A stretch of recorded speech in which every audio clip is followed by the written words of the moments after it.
ابھی ہم لوگ جو جس جگہ پر ٹھہرے ہوئے ہیں ابھی یہاں ہم لوگ کی اندرونی صحن کی زیارتیں شروع ہو گئی.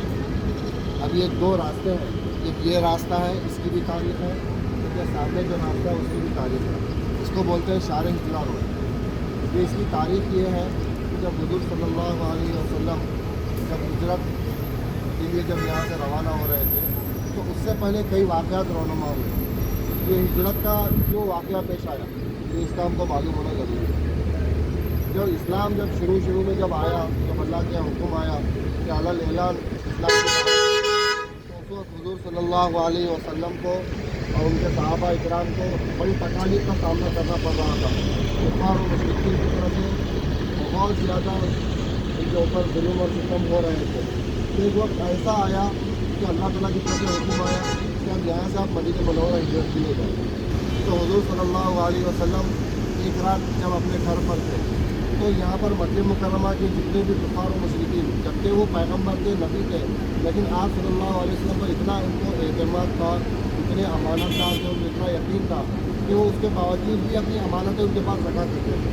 تو حضور صلی اللہ علیہ وسلم جب یہاں سے ہجرت کے لیے جب نکل رہے تھے تو اپنی جگہ پر حضرت علی رضی اللہ تعالیٰ عنہ کو اس جگہ کا ذمہ داری دی کہ یہ جو امانتیں ہیں یہ امانتیں ان لوگوں کی لسٹ دی گئی, تو ان کے لسٹ کے مطابق آپ لوگ آگے کی امانتوں کو دے کر پھر واپس کل صبح مدینے کے لیے آنا. تو حضور صلی اللہ علیہ وسلم کا جب ہجرت کا جب موقع آیا تو یہاں کے کفار و مشرکین کو پھنک بھی رکھے کہ نعوذ باللہ ان کو قتل کر دیں گے, آج ان کا کام ہی تمام کر دیں گے. تو حضور صلی اللہ علیہ وسلم جب اپنے مکان سے نکل رہے تھے سورہ یاسین کی ایک آیت ہے, وَجَعَلْنَا مِن بَيْنِ أَيْدِيهِمْ سَدًّا وَمِنْ خَلْفِهِمْ سَدًّا فَأَغْشَيْنَاهُمْ فَهُمْ لَا يُبْصِرُونَ.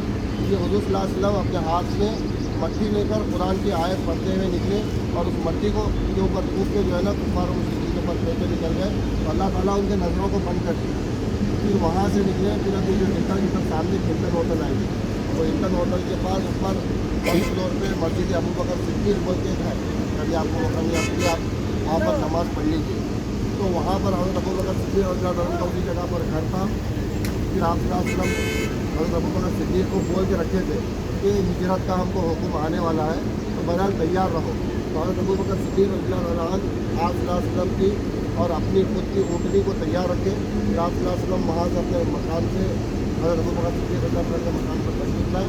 پھر وہاں سے ہوتے ہوئے یہ ہجرہ روڈ ہے, یہیں سے آپ صلی اللہ علیہ وسلم کا ہجرت کا سفر شروع ہوا.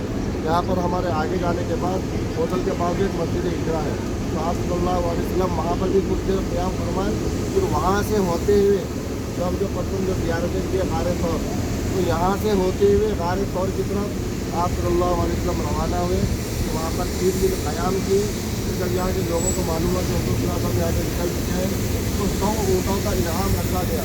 نعوذ باللہ جو حضور صلی اللہ علیہ وسلم جو کام تمام کر دیں گے تو ان کو 100 کتنا لائے یا نعوذ باللہ کو قتل کر کے لائے تو 100 روپیہ بھرو.